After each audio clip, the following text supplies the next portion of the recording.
সবাইকে ফার্স্টে আসসালামু আলাইকুম অ্যান্ড থ্যাঙ্কস আপনাদের খুবই ইম্পর্টেন্ট স্ক্যাজুয়ালের মধ্যে সময় বের করে সবাই আসছেন এখানে। মোটামুটি সবার সঙ্গেই অনেকের সঙ্গেই আমার আলীর এক্সপিরিয়েন্সটা শেয়ার করা। ইনফ্যাক্ট যখন থেকে আমি আলী সিনেমাটা করেছি তখন থেকে বিভিন্ন ইন্টারভিউতে বিভিন্ন শোতে সবসময় বলেছি আমি আলীর কথা।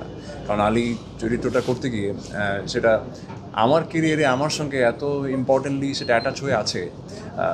হয়তো অনেক সিনেমা লাইফে আমি করব, কিন্তু আলী সিনেমাটা খুব ইম্পর্টেন্ট একটা জায়গা দখল করে নিবে আমার কেরিয়ারে। আমি জানি না যখন মানে সিনেমাটা হিট হবে নাকি ফ্লপ হবে, মানুষ দেখবে কি দেখবে না, আমি এসব চিন্তা করে ইনফ্যাক্ট সিনেমাটা করতেও চাইও নেই। আমার কাছে সবসময় মনে হয়েছে যে অ্যাজ অ্যান আর্টিস্ট আমি বিয়ন্ড মাই লিমিট কিছু করতে চাই। সো আলী ইটসেলফ এমন একটা দুর্দান্ত ক্যারেক্টার ছিল, এবং গল্পটাই এত দুর্দান্ত একটা গল্প ছিল, আমার কাছে মনে হয়েছে আমি এটার একটা অংশ হতে চাই।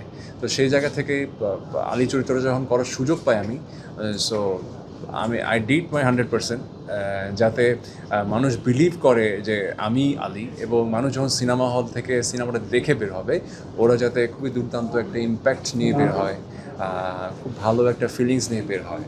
কারণ যদিও চরিত্রটা একটু ক্রিটিক্যাল, বাট যে গল্পটা আমরা বলতে চেয়েছি এটা সমসাময়িক আমাদের সমাজেরই গল্প। এই গল্প যখন মানুষ দেখবে অনেক মানুষ নিজেদের সঙ্গে এই বিষয়টা রিলেট করাতে পারবে।